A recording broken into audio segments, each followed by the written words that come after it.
नमः। सत्यार्थ प्रकाश के नवम समोल्लास की दूसरी कक्षा में स्वागत है। पीछे महर्षि ने यह प्रकरण बताया कि परमात्मा क्या है, ब्रह्म क्या है। वेदांत के पॉइंट ऑफ व्यू से महर्षि ने स्पष्ट किया कि विद्या क्या है और ब्रह्म क्या है। ये जो हमारा समोल्लास है ये विद्या, अविद्या और बंध और मोक्ष को बताता है। तो पहले हमने जो देखा, कल जो पिछली कक्षा में प्रकरण देखा था वो ब्रह्म के बारे में था कि ब्रह्म क्या है, उसकी स्थिति क्या है। और जहां पर हमने समापन किया था वहां ये आया था कि तुम जिसको विद्या और अविद्या का विस्तार से विवेचना महर्षि ने करी थी। तो आज जो हम प्रकरण प्रारंभ कर रहे हैं वो है मुक्ति का।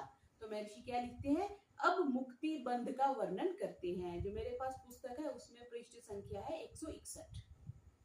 तो पहले प्रश्न कर रहे हैं कि मुक्ति किसको कहते हैं। तो महर्षि उसकी परिभाषा देते हुए संस्कृत में निर्वचन करते हुए क्या कह रहे हैं, मुंचन्ति पृथक भवन्ति जना यस्याम सा मुक्ति। जिसमें छूट जाना हो उसका नाम मुक्ति है। जैसे हम किसी परिस्थिति में फंस गए तो जब जहां से हम निकलते हैं तो हम कहते हैं हाँ मुक्त हो गए हम उससे, मतलब हम उससे छूट गए। किसी भी गर्मी, बहुत ज्यादा गर्मी हो, किसी बस में हम बैठ के जा रहे हो तो जैसे ही हमारा स्टॉप आता तो हमें लगता है हमें गर्मी से मुक्ति मिल गई।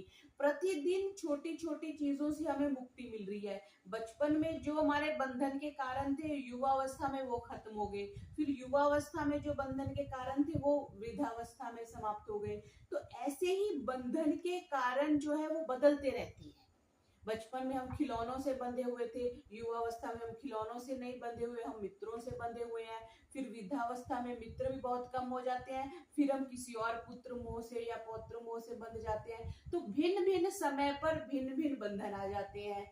लेकिन इन सारे बंधनों को से छूट जाना ही नितांत मुक्त, उसकी बात यहाँ पे कर रहे हैं। तो महर्षि कह रहे हैं किससे छूट जाना, प्रश्न किया कि जिससे छूटने की इच्छा सब जीव करते हैं। यहाँ पे मनुष्य शब्द का प्रयोग नहीं किया, जिससे छूटने की इच्छा सब जीव करते हैं। कुत्ता भी उससे छूटना चाहता है, बिल्ली भी, गाय भी, मच्छर भी, मछली भी, सब उससे छूटना चाहते हैं। तो पूछा किससे छूटना चाहते हैं, महर्षि बोलते हैं जिससे छूटना चाहते हैं। किससे? दुख से। हर कोई दुख से छूटना चाहता है। हम जो बचपन से लेके आज तक दौड़ रहे हैं उसके पीछे एक ही रीजन है ना कि हम दुख से छूटना चाहते हैं। हम किराए के घर में हैं तो हम अपने घर में आना चाहते हैं, हम नौकरी कर रहे हैं तो हम बिजनेस करना चाहते हैं। क्यों? क्योंकि उसमें कुछ हमें दुख मिल रहा है। हमें बस में जाने में परेशानी हो रही है तो हम अपनी गाड़ी लेना चाहते हैं। तो कोई ना कोई दुख है जिससे हम प्रतिक्षण और प्रतिदिन छूटना चाहते हैं। हम मींस सारे जीव। तो कह रहे हैं छूट कर किसको प्राप्त होते हैं और कहाँ रहते हैं। तो महर्षि कह रहे हैं कि दुख से छूटकर सुख को प्राप्त होते हैं और ब्रह्म में रहते हैं। कहीं तो रहने का स्थान चाहिए ना। ये संसार तो दुखों का घर है, हमने बहुत बार देख लिया, सुन लिया, पढ़ लिया, संसार दुखों का घर है। तो इस संसार से छूट के कहाँ जाएंगे? क्या कोई ऐसी, जिसको हम स्वर्ग की परिभाषा में भी ये चर्चा करते हैं कि क्या कोई ऐसी स्थिति विशेष है, स्थान विशेष है जहाँ पर दुख नहीं है? तो महर्षि कह रहे हैं वो स्थान ब्रह्म है। हम दुखों से छूट करके ब्रह्म में रहते हैं। फिर कह रहे हैं मुक्ति और बंध किन किन बातों से होता है। मुक्ति और बंध दो स्थितियां हो गई ना। तो कह रहे हैं कि इसकी विस्तार से व्याख्या कर रहे हैं कि परमेश्वर की आज्ञा पालने में अधर्म, अविद्या, अधर्म हम अच्छे से समझते हैं, अविद्या हम समझते हैं, कुसंग, बुरी संगति, कुसंस्कार, बुरे व्यसनों से अलग रहना, सत्य भाषण, सत्य भाषण को हम कैसे समझते हैं जी? जैसे सत्य भाषण करना, परोपकार करना, विद्या की प्राप्ति करनी, पक्षपात रहित न्याय करना, धर्म की वृद्धि करने और पूर्वोक्त प्रकार से इन सब जो पहले महर्षि ने बता दिया, परमेश्वर की स्तुति, प्रार्थना और उपासना यानी योगा अभ्यास करने से, विद्या के पढ़ने की, ये सारे साधन बताए हैं। जैसे हम आप कहें कि हम हरिद्वार में बैठे हैं तो हरिद्वार से दिल्ली कैसे जाना है? बस से जा सकते हो, ट्रेन से जा सकते हो, कार से जा सकते हो, बाइक से जा सकते हो। ये जो कांवड़ के दिनों में लोग पैदल भी जाते हैं। तो ये साधन है, वो महर्षि ने सारे यहाँ पे साधन बता दिए। कौन कौन से? सत्य भाषण, सबसे पहले सत्य आ गया। परोपकार करो, दूसरों का उपकार करो, विद्या पढ़ो, पक्षपात रहित न्याय करो, धर्म की वृद्धि करो और पूर्वोक्त प्रकार से परमेश्वर की स्तुति, प्रार्थना और उपासना करो, योगाभ्यास करो। फिर विद्या पढ़ने और पढ़ाने, ये मुख्य महर्षि ने पहले भी लिखा था, अब भी लिख दिया। मुक्ति किससे मिलेगी? विद्या पढ़ने और पढ़ाने से, धर्म से पुरुषार्थ कर ज्ञान की उन्नति करने से, सबसे उत्तम साधनों को करने, और जो कुछ करे वह सब पक्षपात रहित न्याय और धर्म अनुसार करे। हम बहुत कुछ कर देते हैं ना, लेकिन पक्षपात युक्त होके करते हैं। कैसे?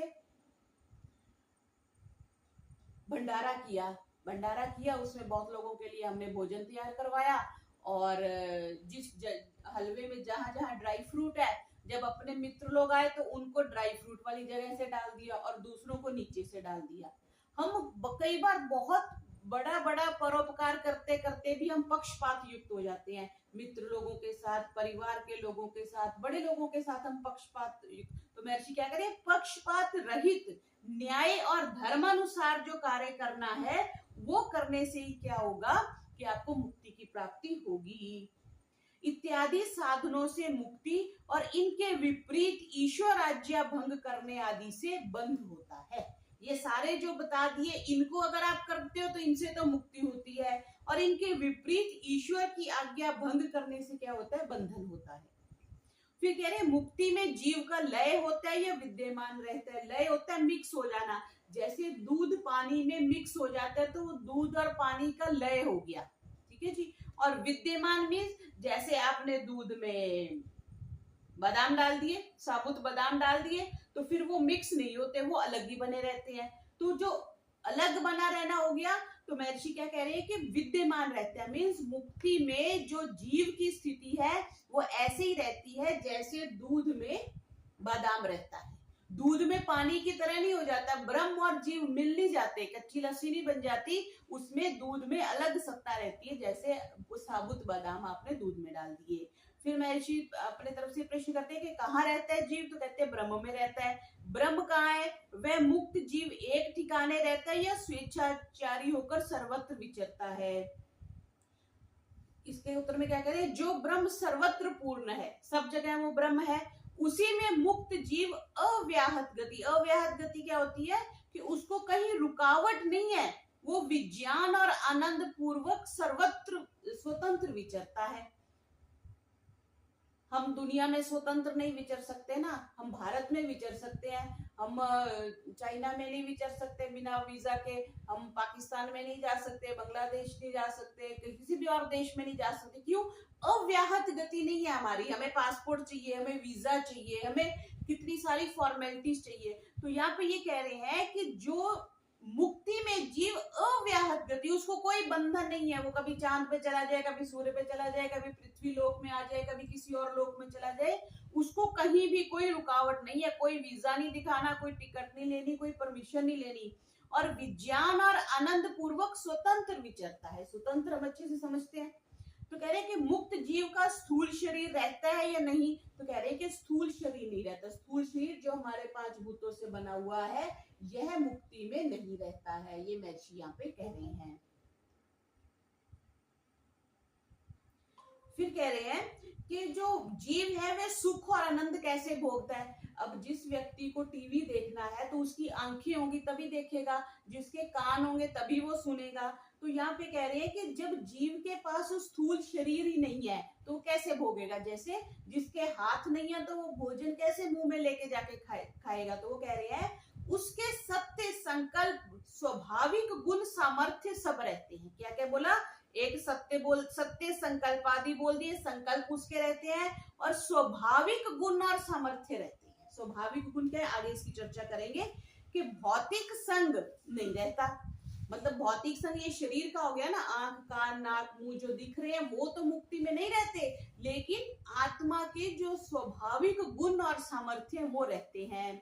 तो आगे ये जो शतपथ कांड का ये 14वें का व्याख्या करके क्या कह रहे हैं? श्रृण्वन् श्रोत्रम भवति, ऐसे सारी इंद्रियों का बताया कि मोक्ष में भौतिक शरीर व इंद्रियों के गोलक जीवात्मा के साथ नहीं रहते।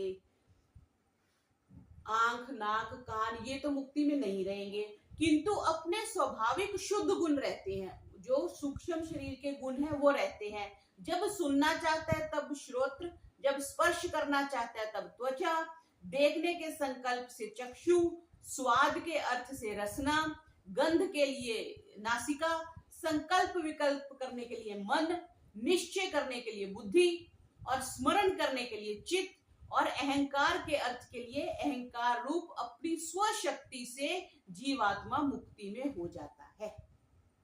इसको हम ऐसे भी देखेंगे कि मुक्ति में ये शरीर तो नहीं जा रहा, लेकिन सूक्ष्म शरीर तो जा रहा है। अब जो सूक्ष्म शरीर जा रहा है उसके साथ क्या हो रहा है कि उन इंद्रियों के सूक्ष्म तो जा रहे हैं ना, सूक्ष्म शरीर में इंद्रियां तो है ही, पांचों इंद्रियां हैं, उन इंद्रियों से मन भी है, बुद्धि भी है, अहंकार भी है, उनके साथ संकल्प विकल्प करके आत्मा सुख का भोग करता है। दुख तो होता ही नहीं मुक्ति में, वो बात यहाँ पे कह रही है कि संकल्प मात्र शरीर होता है और जैसे शरीर के आधार रहकर इंद्रियों के गोलक के द्वारा जीव स्व कार्य करता है, इंद्रिय से आंखों से देखते हैं, हाथों से खाते हैं, कानों से सुनते हैं, वैसे अपनी शक्ति से मुक्ति में सब आनंद भोग लेता है, उसकी सामर्थ्य रहती है। ये महर्षि बता रहे। फिर कह रहे हैं कि उसकी शक्ति कितने प्रकार की और कितनी है, ये प्रश्न किया कि तो कह रहे हैं कि शक्ति तो उसकी एक ही है, परंतु बल, पराक्रम, आकर्षण,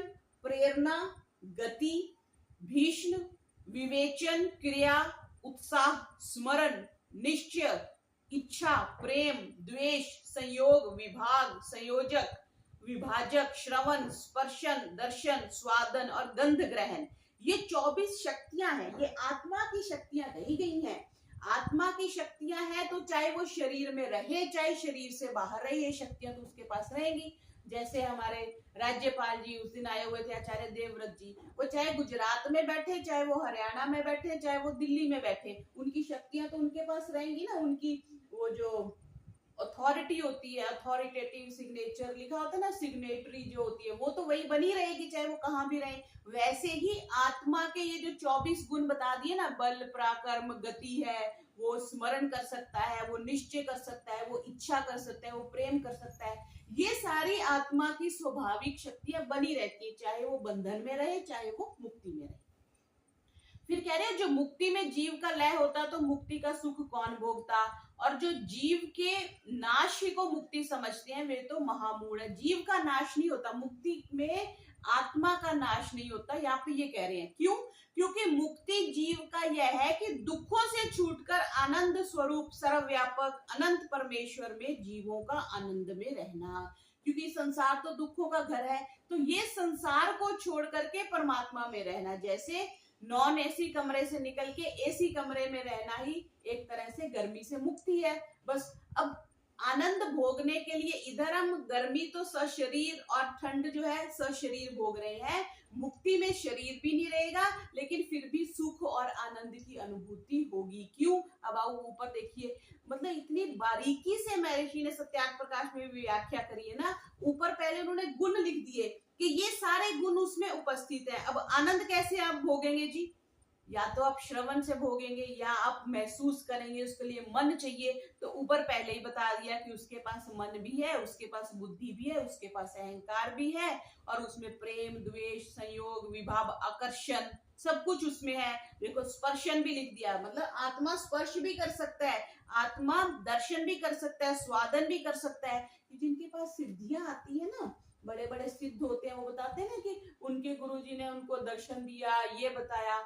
अब वो स्थिति में इससे पता भी चलता है कि आत्मा, वो जो मुक्त आत्मा ही तो उनको मार्गदर्शन करती है। योग दर्शन में भी ये विषय आता है कि जब हम ध्यान में बैठते हैं, साधना में बैठते हैं, तो कुछ विषय अगर हमें नहीं समझ आते या हम साधना में कुछ गलत कर रहे होते हैं, तो वो जो पर्टिकुलर गुरु जी है, उनकी आत्मा कह लो या उनका मार्गदर्शन हमें उस स्थिति में प्राप्त होता है। वो कब प्राप्त होगा, इसका मतलब वो जान रहे हैं कि हम कौन सी स्थिति से गुजर रहे हैं, तभी तो वो गाइड करेंगे। वही बात यहाँ पे कह रहे हैं कि दुखों से छूटकर आनंद स्वरूप सर्वव्यापक अनंत परमेश्वर में जीवों का आनंद से रहना।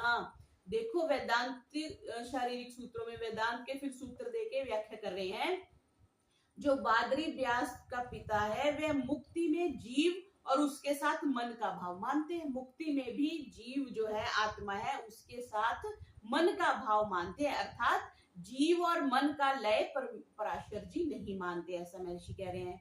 फिर कह रहे हैं कि जैमिनी आचार्य जिन्होंने मीमांसा दर्शन लिखा है, वो मुक्त पुरुष का मन के समान सूक्ष्म शरीर, इंद्रियां, प्राण आदि को भी विद्यमान मानते हैं।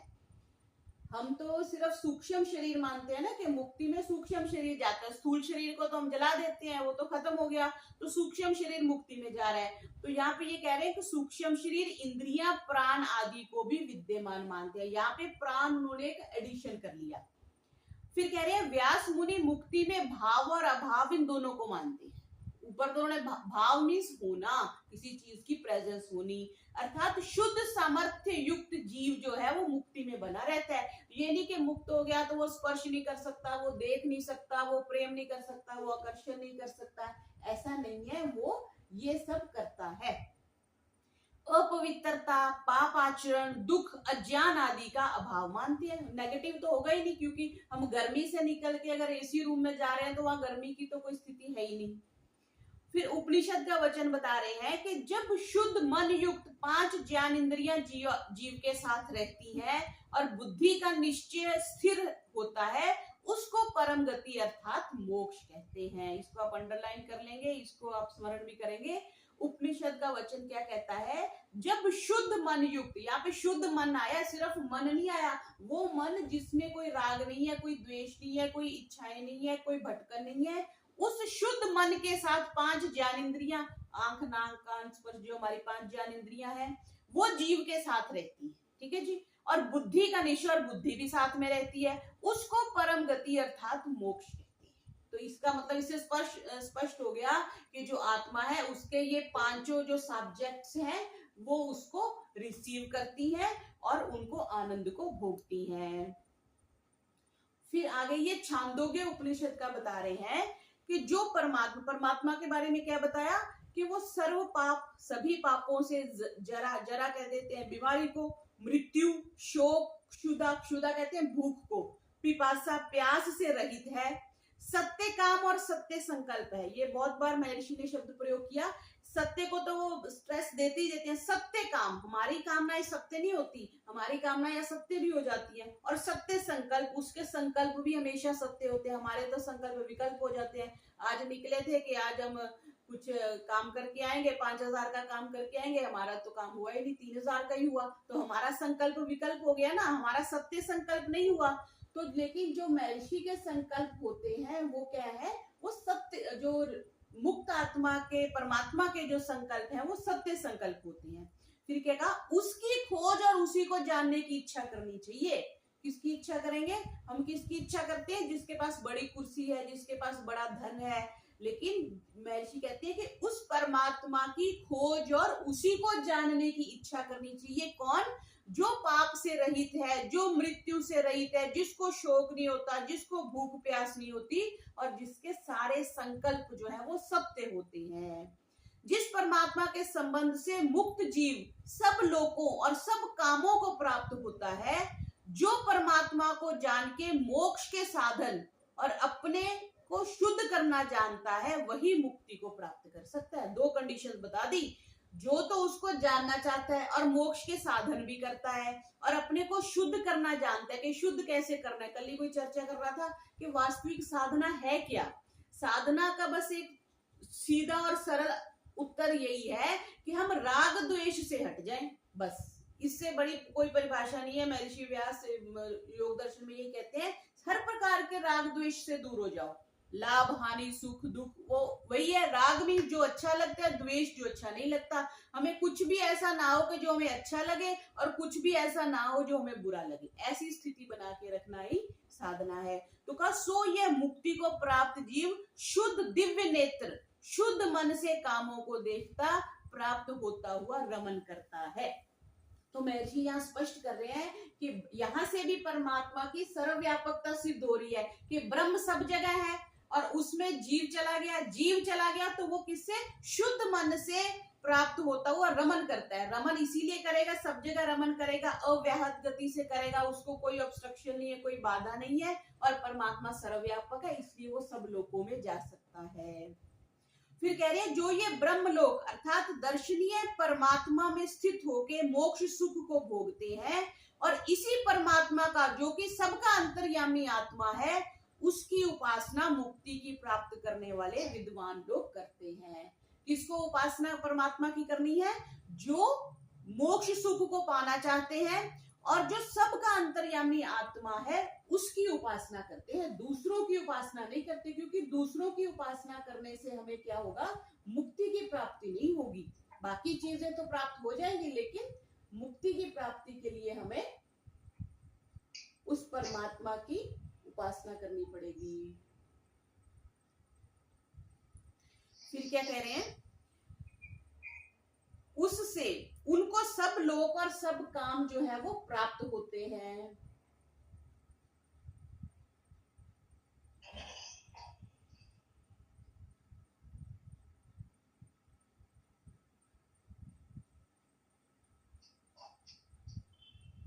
मुनि जी म्यूट करिए प्लीज।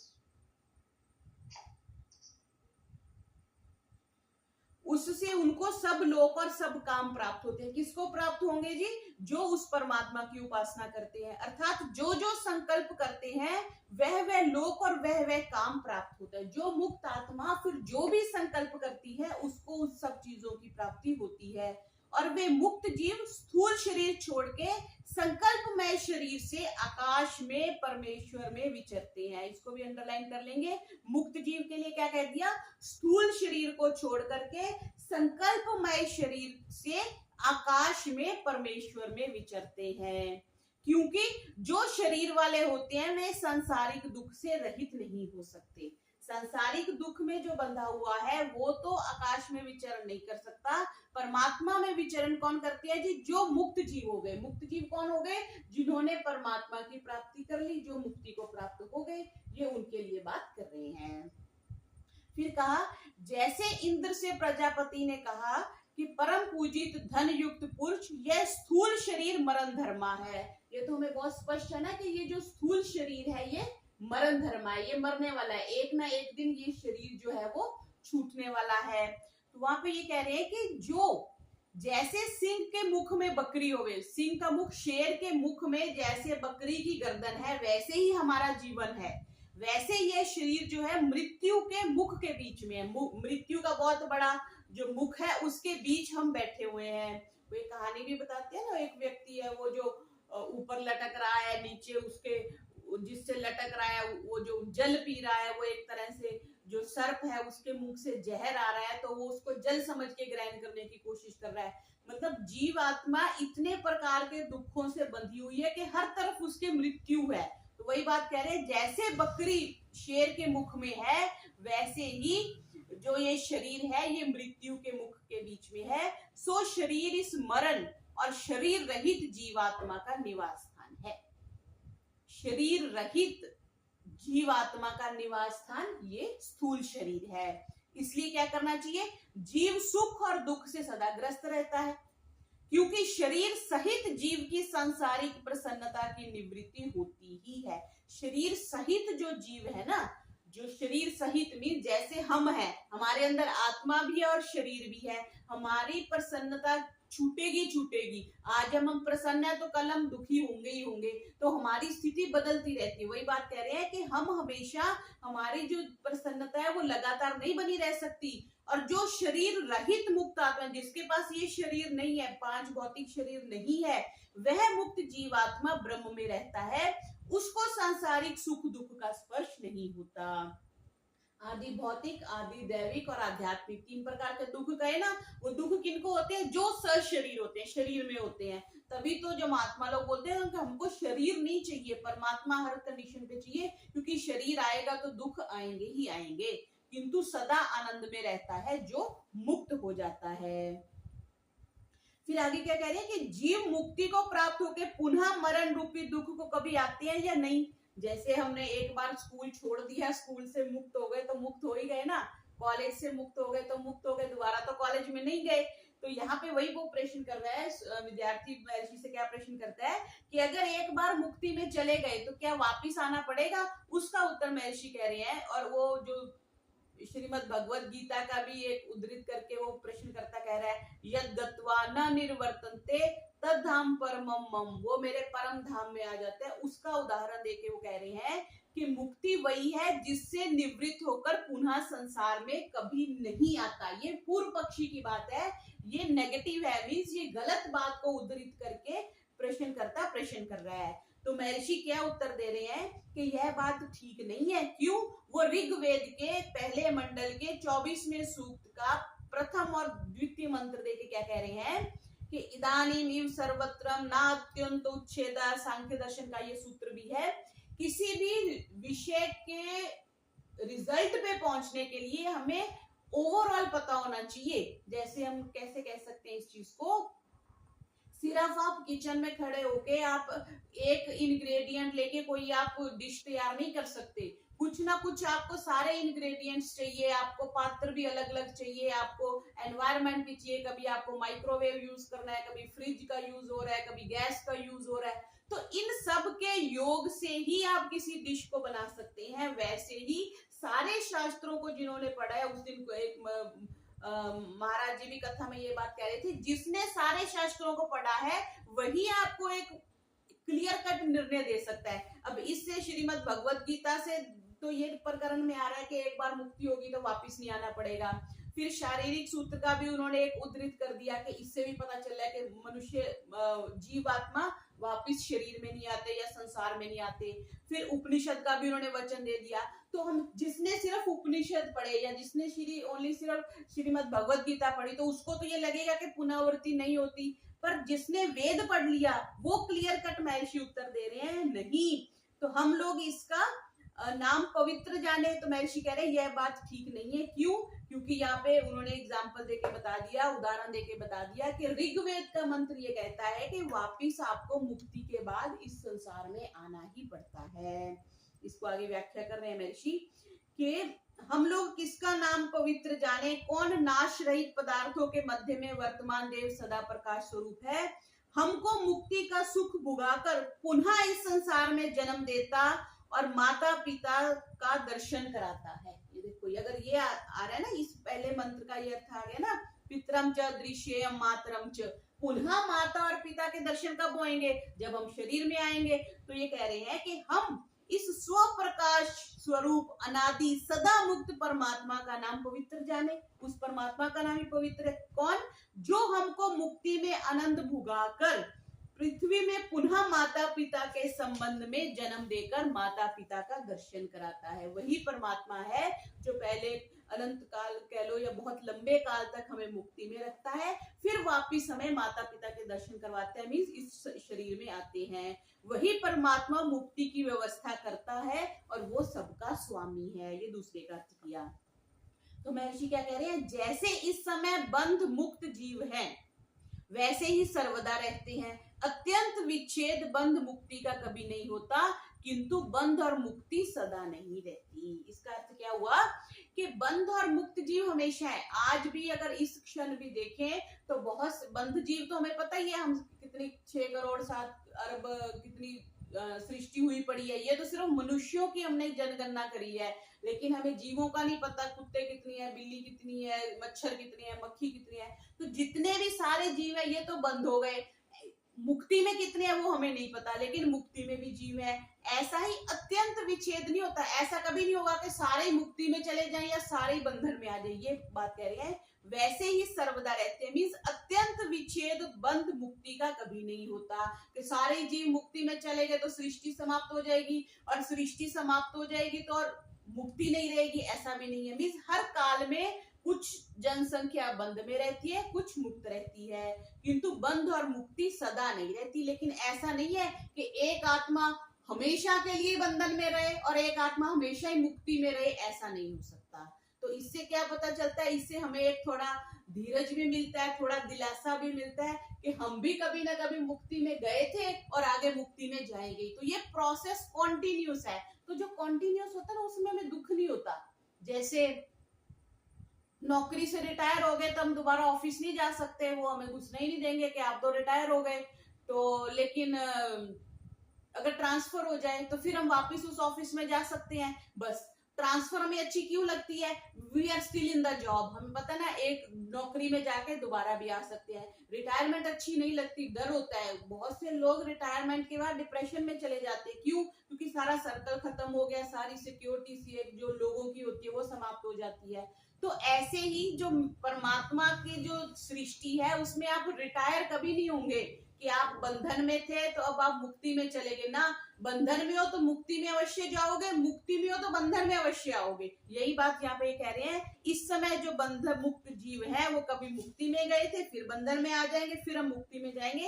ये कॉन्टिन्यूस जो साइकिल है वो चलता रहता है। फिर आगे इसकी चर्चा आगे चलती रहेगी। आगे फिर न्याय सूत्र को देके महर्षि इसकी व्याख्या करेंगे। तो ये मुक्ति का विषय कल भी चलेगा। आज का पाठ इतना ही करते हैं। ओम शांति शांति शांति। सर्वेभ्यो